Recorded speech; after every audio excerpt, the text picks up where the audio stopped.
फेरू से स्वागत बा अपने सबके कार्यक्रम स्थानीय सरोकार में। अब हमनी के साथ में बानी हमनी के दूसर का अतिथि वीरगंज महानगरपालिका वार्ड नंबर 31 के वार्ड अध्यक्ष चुमन दास चौधरी जी। चुमन दास चौधरी जी से अब हमनी के बातचीत शुरू कर लाऊं, वहाँ के हमनी के साथ जुड़ चुकल बनी। चुमन जी, स्वागत बा अपने के कार्यक्रम स्थानीय सरोकार में। थैंक यू, नमस्कार। नमस्ते चुमन जी। जी अपने के वार्ड नंबर 31 जौन बाटे हमनी के वीरगंज महानगरपालिका के वार्ड नंबर 31 जेकर अध्यक्ष रुआ बानी, ओमे तो कोविड-19 के कारण से मृत्यु भइल जौन लाश बाटे ओकर व्यवस्थापन करे जाइल जाता तो वहाँ विरोध आ जाता, रुआ लगन विरोध कर देता। नहीं, इ तो मानवीयता के बात ना भइली, तो इ तो हमनी के एगो मानवता के हिसाब से भी तो विरोध ना करे के चाहिए। रुआ लगन काहे विरोध करता नहीं? देखिए सर, विरोध शुरू के दिन सबसे पहले क्या बा कि हम स्थानीय के यहाँ वार्ड नंबर 31 के बने जी समन्वय करे के चाहते हैं स्थानीय से, बुझली। ठीक बा, अपने के कोरोना डेट बची 21 नंबर में जंगल के छेव में डिस्पोज करे के आई ना सीडीओ का आदेश, तो समझी में स्थानीय से कम सहकार करे के चाहिए।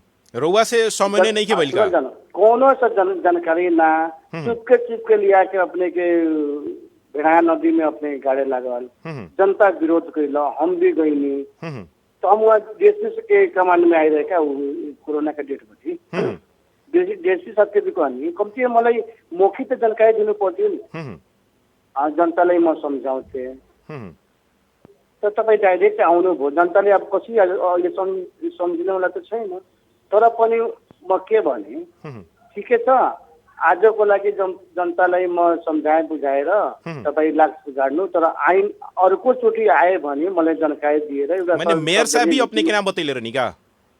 सुनि, मेयर साहब ही बेलवा लिखा दिले रहे पहिले, बुझली जी। जब सर्वदलीय मीटिंग भइल स्टूडियो में उ बेलवा लिखा दिले रहे, बुझली। तब तो रुआ कैसे कहता नहीं कि समन्वय नहीं के बोले? मान ली कीजिए दोष ना दें हम। हाँ, मेयर साहब बेलवा लिखा दिला तो सीडीओ चाहे वहाँ के निकाय प्रशासन का स्थानीय से संपर्क करे के चाहिए।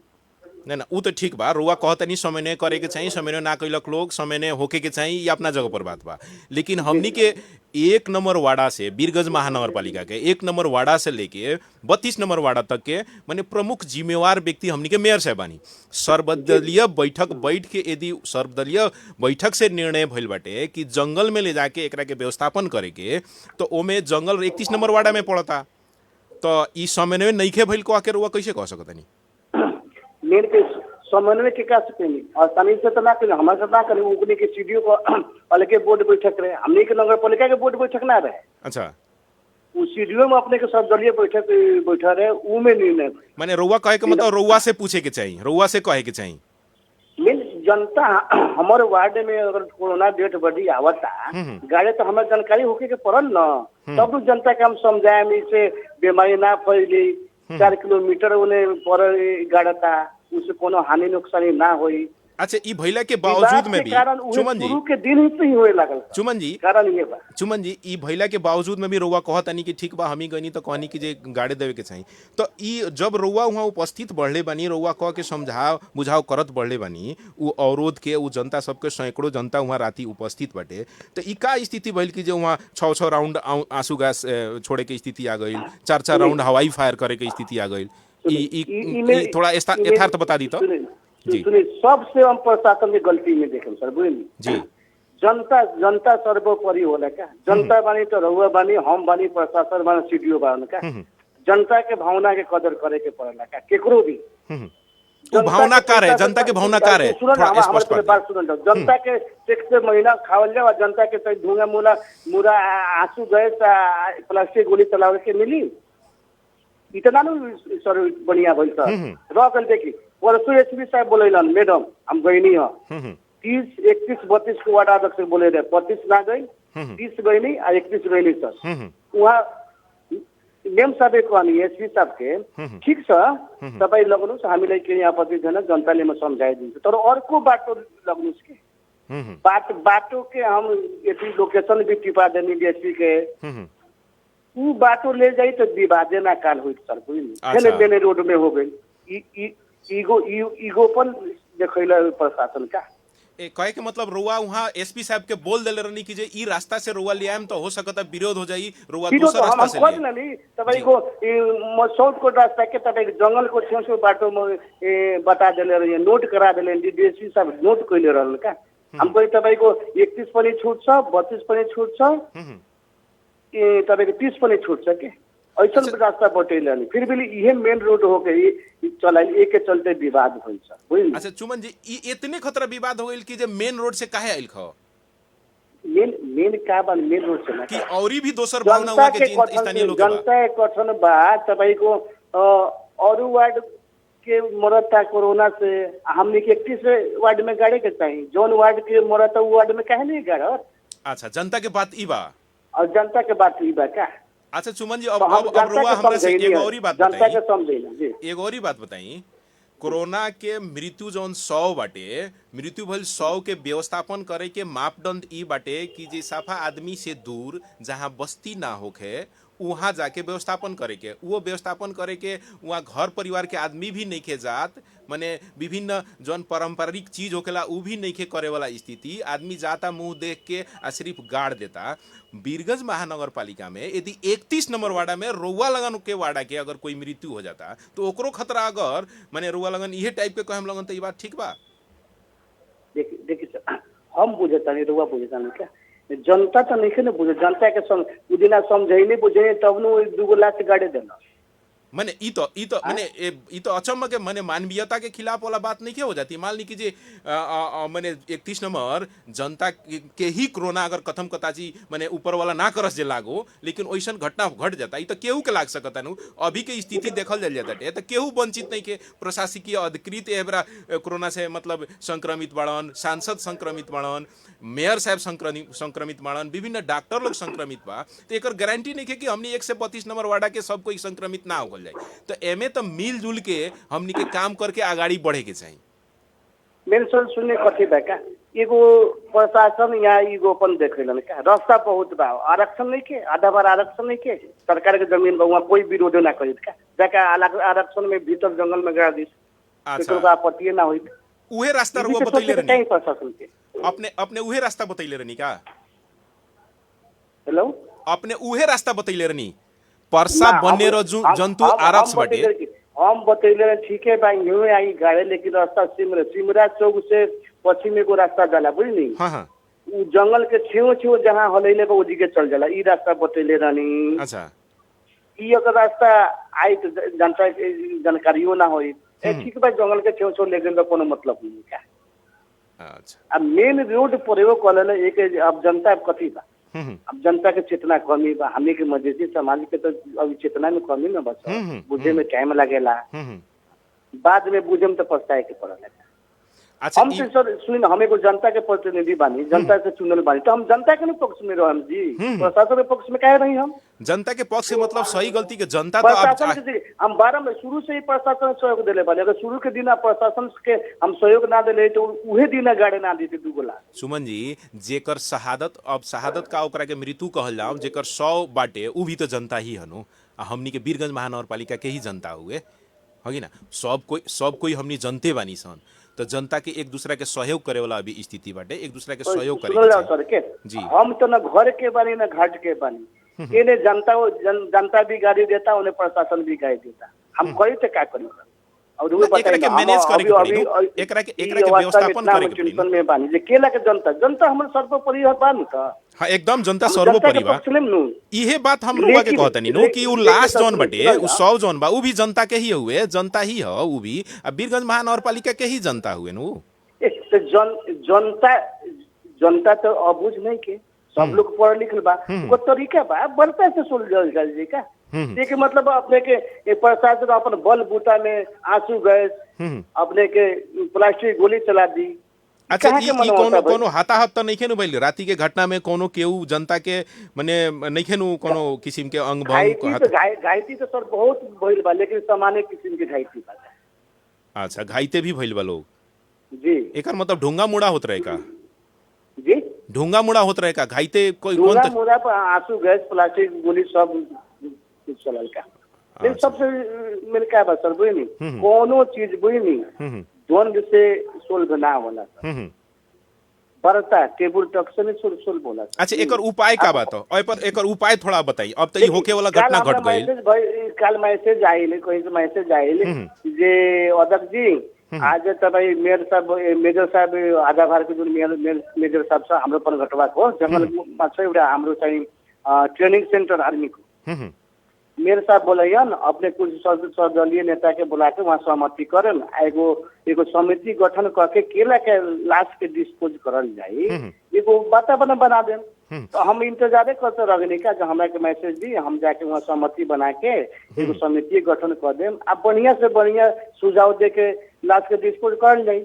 चुमन जी एगो प्रश्न हम साथे साथे रुआ के जोड़ देता नहीं रुआ एक बेर जवाब दे दे हम साथे साथे जोड़ देता नहीं एगो प्रश्न कथी जोड़ते देखी अभी के माहौल जौन बाटे डर के माहौल बा पूरे मने जनता सब एकदम डराइल बा स्वाभाविक बात बाटे अगर कोनो गांव पड़े लाश जाताटे जौन कोरोना संक्रमण से मने मृत्यु भइल बा तो लोग में आवेश अइबे करी पाटे के डर बाटे कि हमनी में भी ना लाग जाए कह के काहे कि सब कुछ जितने रुआ बतैनी सब कोई उतना चेतनशील नहीं खे स्वाभाविक बात बाटे अपने के वार्ड नंबर 31 के लोग भी सब कोई उतना चेतनशील ना हुई आ चेतनशील भइला के बावजूद में भी हमनी के गांव पड़े का जाई हमनियों में लाग जाई तो विभिन्न किस्म के डर तबा ई डर के व्यवस्थापन करे खतरा फिर से एकरा बाद में ऐसा घटना ना घटो ओकरा खतरा रुआ काल के बाद से कोनो किस्म के पहल भइल बा कि ना काहे कि फिर आज न्यूज आ गइल बा एक आदमी के मृत्यु के सुनल जाओ सर के सबसे पहले ये अपने के एफएम रेडियो एफएम के मामले से हम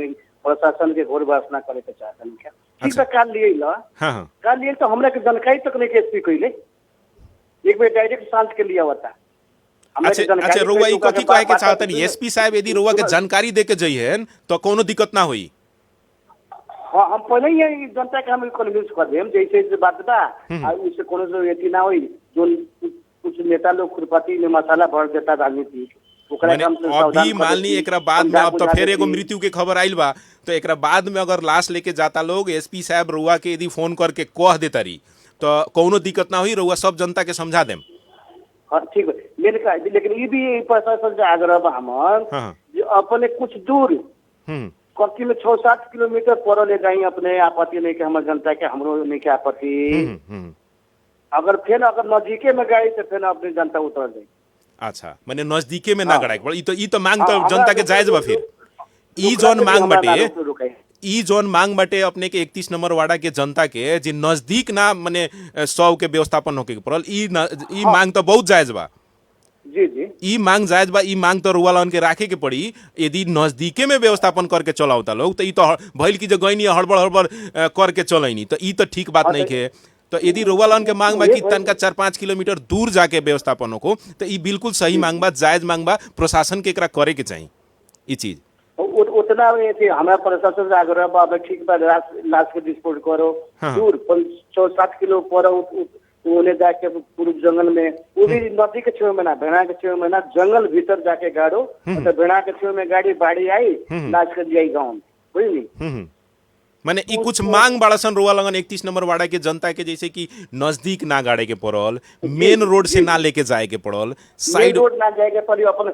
और पतलिया से लिया हो अच्छा कैमरा से निकलो तो हाँ फिर ओने के लोग अगर अवरोध करे लागे तो सर ना वो जंगल के छेव छेव बात है ओने बस्ती नहीं खे ओने बस्ती पर हल्का फुल्का वाले के जंगल के तीरे तीरे चले माने ऐसा ना हो के कि जे माने अपने के वार्डा नंबर 31 पड़े अगर ना जाके दोसर वार्डा पड़े जाता टे वहाँ के लोग फिर उतर जाए कि ये पड़े ना जाए तो फिर तो ये तो दूसर का समस्या हो गई तो समस्या के समाधान तो ना होला उहे से सबसे माने बढ़िया उपाय कथी रहे सर बुझ एक ही बार चल जाओ अपने के पथलैया आधा बार रास्ता पर जाके जंगल में कुंज में डाल दो आरक्षण में हाँ कोई करो ना शिकवा गिला गुनासो कोनो जनता के ना तो ई प्रस्ताव रुआ एसपी साहब लगे रखले बनी जी ई प्रस्ताव रुआ एसपी साहब लगे अथवा जे भी सरोकार वाला आदमी बाटे ओकरा लगे ई प्रस्ताव रखले बनी रुआ रखले बनी तो बंटू 12 जिला पर्सा हाम्रो नियम में मिल्दैन ए पथलैया 12 जिला पर्सा हाम्रो नियम में मिल्दैन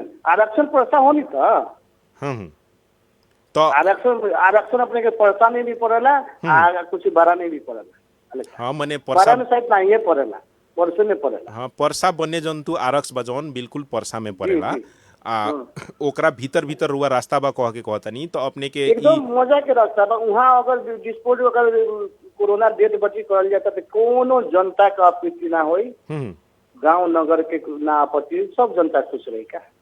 तो चलिए तो आगे इस संबंध में आज जी। के बातचीत से ई स्पष्ट भइल कि 31 नंबर वार्ड के जौन जनता बाटे उ चाहता कि मेन रोड से 100 ना जाओ, जी, जी। ओकरा बाद में जौन भी 131 नंबर में गड़ाओ, लेकिन ओमे कोनो दिक्कत नहीं है, बस्ती के नजदीक मत गड़ाओ, बस्ती से तनका दूर जाके 100 के व्यवस्थापन कइल जाओ। ओकरा बाद में भेड़हा जौन नदी बाटे, भेड़हा नदी के किनार में ना होखो ना हो। ई 3 गो मांग जौन बाटे अपने के 31 नंबर वाड़ा के जनता सबके मांग बा अपने के सहित।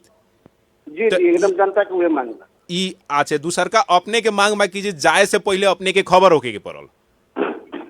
लेकिन का भाई सर, यहाँ के हम जनता के प्रतिनिधि हम बानी, जनता के अपने के दुख सुख में हम साथ देते। अगर कोने से काम होता तो बिना ना जानकारी देम तो जनता कैसे मोटिवेट करना, कैसे समझाना है जी। अब जनता तो अपने के एक जना बोली तो ओकरे लय में सब जना हो जाला। जानते बानी हमने के मधेश के सिस्टम माने पहले जानकारी होके जाई तो रुआ कन्विंस कर सकतनी, वो लोग के सब कोई के समझा बुझाव कर सकतनी। लेकिन ये सर ई रास्ता प्रयोग मत करो, दोसर रास्ता प्रयोग करो, ओकर जिम्मा हम लेते। दोसर रास्ता जौन रुआ बतैले बनी तवन आ चाहे आधा बार वाला, आधा बार सबसे बेटर सर, आधा बार हुई नहीं, आधा बार आरक्षण में जाओ, बहुत जमीन। दूसर का विकल्प भीतर हुआ बताइनी अनु, दूसर का विकल्प भीतर हुआ बताइनी अनु। तो दूसर का देखिए एगो सिमरा के रास्ता बा, सिमरा से बेटर अपने के आधा बार चल जाओ, आधा बार जाकर निकुंज में उतर साइड में हाल दो गाड़ दो, कहीं आपत्ति ना होगी। जी सुमन जी, हमनी के आग्रह ये रही कि जे ई एगो देखी प्राकृतिक आपदा आइल बा हमनी के ऊपर। मेन रोड में के जी मेन रोड भेले जाई, आधा बार निकुंज में डाल दी और जंगल भीतर डाल दी। आप कोनो विवाद ही नहीं कर सकते, जनता भी खुश, प्रशासन भी खुश, सब जना खुश हुई। अपने से आग्रह एगो बाटे कि अपने से अपने के वाड़ा बासी लोग से भी आग्रह बाटे कि जे अपने के जौन भी किस्म के जायज किस्म के मांग बा कि नजदीक ना होके के पड़ल, दूर होके के पड़ल, बस्ती के बीच से ना जाए के पड़ल, ठीक बा, ई सब जायज मांग सब रुआ राखी, लेकिन एक दूसरा के मदद करे वाला समय बा, हमनी के एक दूसरा के मदद करके चलल जाओ। ई केहू के साथ हो सकता ई घटना, आज केहू दोसर के साथ बा, बिहान हमनी के साथ भी हो सकता, तो एमे हमनी के हाथों मान लो करके आगाड़ी बढ़ल जाओ। हम आशा करें कि जे अपन जौन भी प्रस्ताव बटे प्रस्ताव आगे रख के, काहे कि फिर दूसर का मृत्यु भी बयोदा हॉस्पिटल में हो गई बा, ई फिर से अपने के 100 के व्यवस्थापन करे के पड़ी, तो फिर से गोली चले वाला स्थिति ना हो, फिर से अपने के आंसू गैस छोड़े वाला स्थिति ना हो, फिर से विवाद ना हो, एकरा के साम्य करके रउआ लगायत के प्रशासन के लोग भी आगाड़ी बढ़ के एकरा के ई स्थिति के साम्य बना के 100 के बढ़िया से उचित से व्यवस्थापन करें लगन। अब थोड़ा सा हम दोसर, अब हमनी के छोट मीट थोड़ा सा दोसर संदर्भ में भी हमनी के बात कर लिया। रउआ वार्ड अध्यक्ष बानी, जनप्रतिनिधि बानी, ई तो एगो समाज से उत्पन्न भइल परिस्थिति बस के समस्या पर हमनी के चर्चा परिचर्चा कैनी सन। अब अपने के वाड़ा में विकास के काम कितना हो रहा बा? भौतिक पूर्वाधार जैसे निर्माण के काम होला, नाला भइल, सड़क भइल, धर्मशाला भइल, स्कूल भवन भइल, अब हमनी के लाइन से थोड़ा सा बतिया ले जाओ, नाला वाला सड़क उड़क के काम कितना हो रहा बा? पाँक उक नहीं खेनु होत अपने के वाड़ा नंबर 31 में? विकास अपने के कछुआ के ताल में होता है। कछुआ के ताल में? हम पहले हमारे बात सुन जी जी बोलिए। सबसे पहले हम संतुष्टि नहीं के विकास जो हम करता नहीं, काहे देखिए सर का कहता नहीं हिरुआ हमर सुनल जाओ पहले हमरा जी। हमर वार्ड 11 गो गांव बा, टोल मिलाएम तक 13 गो हो जाए। बोलाई लाल प्रसाद 2 गो गांव बा, ओकर बजट 60 लाख, हमरो 60 लाख। अपने के 29 नंबर 4 गांव बा, ओकरो 60 लाख। ये 2 गो गांव बा, 4 गांव बा तो बढ़िया से विकास कर लेता। हम 13 गो गांव बा तो हम केला करम सर? जनसंख्या कितना बड़ा? हम तकलीफ में बानी सर, कितना तकलीफ बानी, कोई सुने वाला नहीं। जनसंख्या कितना बड़ा? जनसंख्या वाड़ा के जनसंख्या कितना बा वाड़ा के? करीब 15,000 से ऊपर बस वाड़ा के जनसंख्या। वाड़ा के अभी के अनुसार डाटा अनुसार 15,000 से ज्यादा। तो ई बात रहुआ मेयर साहब लगे रखले बनी? बारम्बार बोर्ड में रखले बानी सर, बारम्बार रखले बानी। जे हमरा पुगत नहीं खे इतना पैसा से? बारम्बार। आप देखिए, अब शहर के वार्ड में 35 लाख 40 लाख, वो 40 लाख रुपए कहाँ खर्च करी वार्ड अध्यक्ष के सोचे के पड़ला सर। शहर के वार्ड में लेकिन हमनी के वार्ड में, हमनी के 31 नंबर वार्ड में गुहारे के पड़ला जो पैसा आओ जो हमनी के विकास करे, 60 लाख में कथी कर डिवाइड करे तो तेरे गांव में। अच्छा, दोसर जगह से कोनो बजट वजट लियावे के रहुआ, जैसे सांसद लोग से संसदीय कोटा भइल, विधायक लोग से विधायक के कोटा भइल, ओकरा बाद में विभिन्न मंत्री लोग से होखेला, उ टाइप के कोनो किस्म के माने कार्यक्रम रहुआ लियावे के कोशिश करतनी कि सुनल जाओ, जी। हम नेपाली कांग्रेस से जीतल बा, ऊपर से नीचा फॉरम के ही सरकार बा, हैं केंद्र में बा अपने के मालिक का सरकार, हम कहाँ गुहारे जाई सर?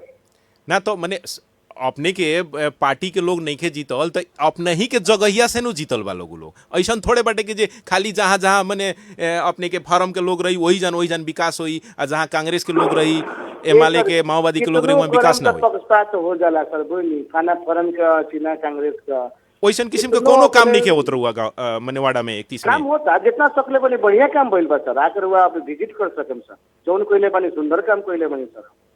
अच्छा जी, जितना में उतने में जनता के खुश रखे के कोशिश कैले बानी सर। क्या माने नाला उला रोड के काम भइल बा, भीतरी रोड ढलाई भी कइले बानी, नाला भी बनैले बानी, ग्रेवल भी कइले बानी सर, बुझली। तो रउआ जौन ई असंतुष्टि बाटे, जनता के खुश करे के प्रयास करतन। रउआ जौन ई असंतुष्टि माने व्यक्त कइनी 60 लाख रुपया में हम 13 गो टोला में, गांव तो ना कहल जाऊं, 13 गो टोला में हम कथी कथी कर सकतानी, तो एकर उपाय का बाटे? अब तो रउआ तो अध्यक्ष बानी, रउआ के तो जिता देलक लोग, रउआ अभी 31 नंबर के पहिलका नागरिक बानी, रुआ जिम्मेवार व्यक्ति बानी, एकर उपाय तो रुए खोजे के पड़ी, तो एकर उपाय के खतरा रुआ काथी काथी करतनी? देखिए उपाय देखिए, पहले हमें गावी संग रहे, बेलवा गावी संग, नमूना गावी संग रहे सर, बुझली। तो हरेक गावी संग से बेसी पैसा आवे हमने गावी संग, ऐसे हमने की संख्या बेसी रहे, टोल बेसी रहे, नमूना गावी संग रहे। लेकिन महानगर पालिका में अहिला के बाद में इतना हमने के मानी 21 नंबर वार्ड पीड़ित बानी, अभी आई हो तो हमने के 5 गो वार्ड नया गभाइल बा, अभी अनुभूति नहीं के भइल जहाँ महानगर पालिका में बानी कि गांव पालिका में बानी। कहा था महानगर पालिका, लेकिन गांव पालिका के भी अनुभूति नहीं के भइल हमनी के। अच्छा, इसे दुर्भाग्य बस का कहीं हम ई तो समस्या हो गई, पीड़ा केकरा कही सुमन जी, ई सब समस्या हो गई, पीड़ा हो गई, एकर समाधान का बाटे? समाधान थोड़ा सा बताइए कर। अब समाधान देखिए, हमनी के सर्वोपरि अपने के नगर पिता हमनी के श्री विजय नगर प्रमुख, हाँ मेन का बा वहाँ अभी कोरोना से जुड़त बा, हम माता रानी से प्रार्थना करें उनका स्वास्थ्य शीघ्र बढ़िया हो जाओ। मेयर साहब चाहिए तो बहुत कुछ हो जाए सर। अच्छा, मेयर साहब चाहे वार्ड के बजट में हमें 60 लाख बा, नगर के बजट दे दियन, शहरी बजट दे दियन, तो मेयर साहब नहीं की चाहत का? मेयर साहब नहीं की चाहत 31 नंबर विकास को? मेयर साहब के आग्रह कइले बानी, इस साल शायद दिहन हमरा सभा माने रुआ एगो चीज 31 नंबर वार्डा बासी लोग के क्लियर कर दी, तो अच्छा अपने के हमनी के महानगर पालिका वीरगंज के ई क्लियर कर दी कि मेयर साहब लगे रुआ प्रस्तुत करतनी, आ मेयर साहब चाहते नहीं खन जे विकास हो। देखिए अब चाहत नहीं के, चाहत कैसे ना चाहे जो हमारे एगो फैमिली बा, हम के बोर्ड के हम भी मेंबर बानी, 40 जना के बोर्ड बा, तो हम भी एगो परिवार सदस्य बानी, तो गार्जियन चाहेला सबके हम खुशी रखी का कोई नहीं, लेकिन चाहते हुए भी ऐसा मानी अवस्था बा जे सब सदस्य के खुशी ना रखल जा सकता क्या, मेरे सबके भी दोष ना देन का अवस्था ऐसा बा। केंद्र सरकार इतना है पाई बा 2 नंबर प्रदेश के रुआ भी मालूम बा क्या। अब देखिए अपने के और महानगर पालिका में बजट देखी, वीरगंज महानगर पालिका के बजट देखी, तुलना करी ना कितना तुलना पे जमीन आसमान के बजट रहेला। केंद्र भी सब कोई के आरोप लगाओ तनी अध्यक्ष जी, रुआ सब कोई के आरोप लगाओ तनी, केंद्र के भी, विधायक जी के लोग के भी, अपने के सांसद लोग के भी, और मेयर साहब खतरा तो रुआ तंका लिबरल भइनी हो कि जे ना उनको में ज्यादा दोष नहीं खे, लेकिन एक बाद में चहियन तो हो जाई कह के कहनी हो, चाहे वाला स्थिति बाकी ना उनकर मेयर साहब के। अब देखिए बजट अनुसार के हम आग्रह कैले बनी, इस पाली के बजट नगर बजट दिहन, कुछ बजट के नगर के बजट रुआ के 31 नंबर वार्ड में इस पाली दिहन, माने रुआ पूर्ण आशा बाटे जी इस पाली नगर के बजट जौन बाटे तो माने कुछ विशेष बजट रुआ के 31 नंबर वार्ड में मेयर साहब अब रुआ दे हैं, रुआ एकदम माने आशा बाटे जी। हाँ बात भइल बा, ठीक बा चुमन जी, आपको नगर से कुछ बजट मिला देंगे, आपको मेकअप हो जाएगा। चली चली बहुत बढ़िया रउआ बजट मिलो एकरा खतरा शुभकामना बा 31 नंबर वार्ड के 13 टोला में विकास होको एकरा खतरा भी हमनी के मने शुभकामना रही आग्रह रउआ जहाँ करतनी तहाँ करते रही। अब हमनी के कार्यक्रम के अंत आ गइल बनी सन। अब अपने 31 नंबर वार्डावासी के अपने के वार्डा से सरोकार अभी 1 से लेके 32 नंबर वार्डा लोग के बाटे, तो उस सभी वार्डा वासी लोग के पूरा वीरगंज महानगर पालिका के वासी लोग के रउआ कुछ संदेश देवे के चाहे, छोट मीठ दे दी तो। संदेश ये जनता सबसे पहले का विकास, सबसे पहले चेतना के विकास जरूरी बा हमनी के समाज में। तो भौतिक निर्माण अपने करी, चेतना के विकास नहीं भौतिक निर्माण के समर्थन ना कर सकते। सबसे पहले जहाँ भी बा हम युवा के उत्थान करे के चाहता नहीं, युवा के आवाज देवे के चाहता नहीं, युवा के हम जागरूक करे के चाहता नहीं। ये चेतना के विकास हो, चेतना के विकास हो, हमनी के समाज के विकास हो, हरेक विकास हो का। चुमन जी बहुत बहुत धन्यवाद। चुमन जी शिक्षा में क्रांति आओ जी, बहुत बहुत धन्यवाद रउआ अपन कीमती समय हमनी के देनी ओकरा खतरा बहुत बहुत धन्यवाद। थैंक यू सर, नमस्कार। नमस्ते जी। वहाँ के रहनी है हमनी के वीरगंज महानगरपालिका वार्ड नंबर 31 के वार्ड अध्यक्ष चुमन दास चौधरी जी। जी श्रोताबिन, ई कार्यक्रम सुने वाला सभी लोग से हमार आग्रह बा कि अपन अपन सलाह सुझाव प्रतिक्रिया जरूर दें। सलाह सुझाव और प्रतिक्रिया देवे खातिर हमनी के ठेकाना बा रेडियो सानवी 96.4 मेगाहर्ट्ज पानी टंकी वीरगंज, और हमनी के नंबर बा 051 530 153, और हमनी के मोबाइल नंबर बा 98 550 26 229। जी इहे जानकारी के साथ में फिर दूसर का शनिचर के कोई दूसर का अतिथि लोग के साथ में उपस्थित होकबे करें। तब तक हम कार्यक्रम संचालक राजू बैठा भी विदा मांगे के चाहतनी। सुनते रही रेडियो सानवी 96.4 मेगाहर्ट्ज। नमस्कार।